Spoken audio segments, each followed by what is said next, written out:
சென்னை வண்ணாரப்பேட்டையில் ஜவுளி கடையின் வெளியே மாட்டி வைத்திருந்த டி-ஷர்ட்டை விலை உயர்ந்த பைக்கில் வந்த 2 இளைஞர்கள் திருடி சென்றுள்ளனர்.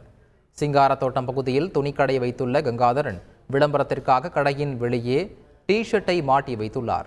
இந்நிலையில் விலை உயர்ந்த இருசக்கர வாகனத்தில் வந்த 2 இளைஞர்கள் கண் இமைக்கும் நேரத்தில் டி-ஷர்ட்டை எடுத்துக்கொண்டு தப்பியுள்ளனர். இந்த காட்சிகள் அங்குள்ள சிசிடிவி கேமராவில் பதிவான நிலையில் டி-ஷர்ட் திருடிய இளைஞர்களை ராயபுரம் போலீசார் தேடி வருகின்றனர்.